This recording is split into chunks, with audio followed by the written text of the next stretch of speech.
the largest impact would be how even the economic recovery is for design studios and or businesses that employ designers in-house.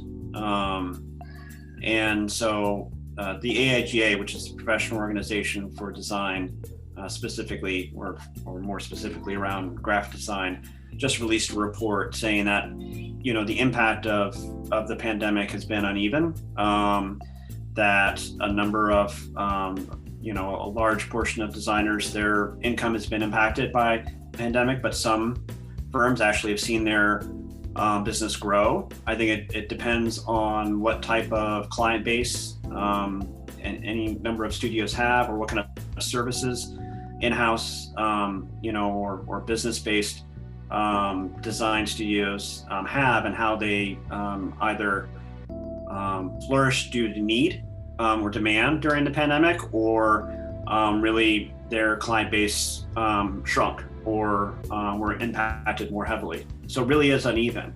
And so how it'll affect our students, I think, depends on how quickly locally everything recovers. And then regionally or nationally, I think, you know, we'll see an uneven, you know, recovery in the short term, but long term, I think it'll all even out.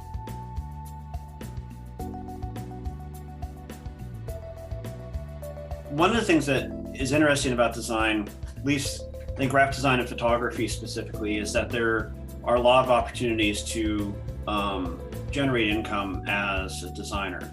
And a lot of design, the idea of being a designer, you know, gives you the ability to very quickly move into a freelance or independent contractor standpoint. You can go out and do work or get clients on your own. There's nothing that requires you to go work for someone else. There's also, you know, a huge market out there for generating creative goods and selling them independently. So there is the idea of doing work for clients and helping them solve their problems, but there's also generating your own creative output and then putting that out into the world and generating income. So I think those students that, you know, that are going out into this very tumultuous period, I think have an opportunity to seek out opportunities as an independent designer. But also I think that the good thing about design is that it's any number of facets that you can, or any number of pathways that you can choose.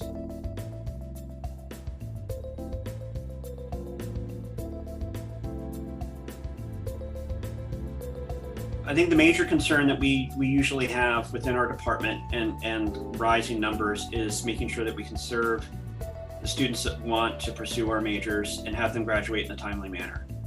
So right now, graphic design is an impacted program. It has been since 2004.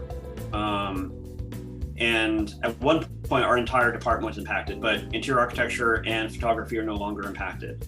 But in the end, if numbers continue to grow and we can't keep up with either facilities or the number of faculty to teach the students that want to pursue those programs, that's my major concern as chair, is always to make sure that we have pathways for these students and that they're able to move forward towards graduation. So, and to stay out of impaction, if at all possible, for interior architecture and photography and like that. I mean, graphic design is still has a very high demand, and we can't serve all those students, and so we remain in impaction. But we've also developed, as part of the curriculum, a shared lower division core, so that all students take a certain number of courses that would apply to all 4 of our degrees.